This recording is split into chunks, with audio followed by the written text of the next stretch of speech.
at 9:23 on the night of July the 9th, the day you were nominated to the Supreme Court by President Trump, Senator Schumer said, 23 minutes after your nomination, "I will oppose Judge Kavanaugh's nomination with everything I have.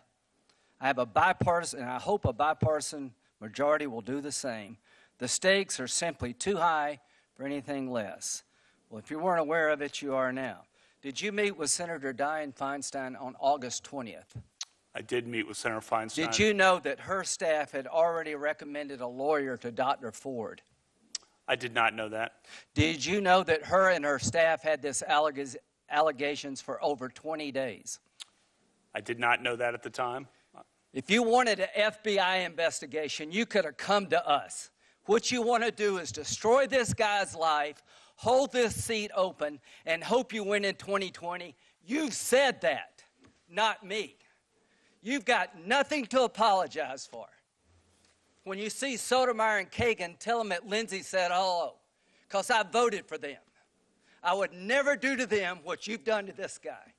This is the most unethical sham since I've been in politics. And if you really wanted to know the truth, you sure as hell wouldn't have done what you've done to this guy. Are you a gang rapist? No. I cannot imagine what you and your family have gone through. Boy, y'all want power. God, I hope you never get it.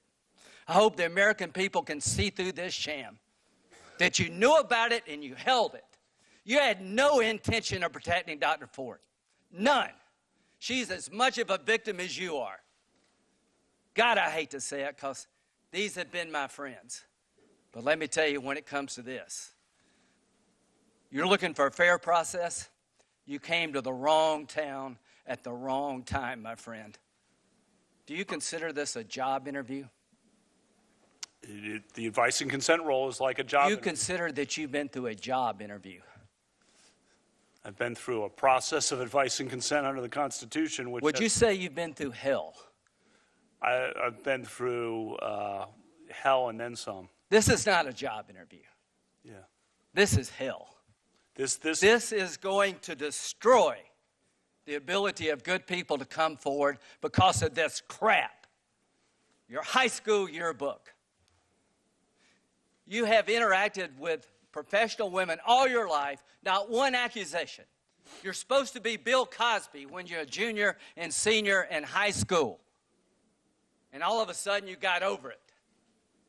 It's been my understanding that if you drug women and rape them for 2 years in high school, you probably don't stop.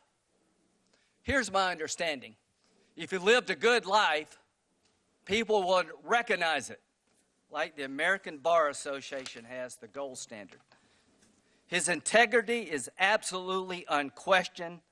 He is the very circumspect in his personal conduct, harbors no biases or prejudices. He's entirely ethical, is a really decent person. He is warm, friendly, unassuming. He's the nicest person. The ABA. The one thing I can tell you, you should be proud of. Ashley, you should be proud of this, that you raised a daughter who had the good character to pray for Dr. Ford.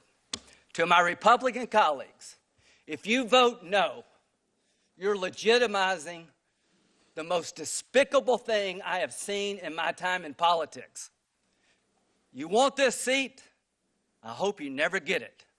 I hope you're on the Supreme Court. That's exactly where you should be.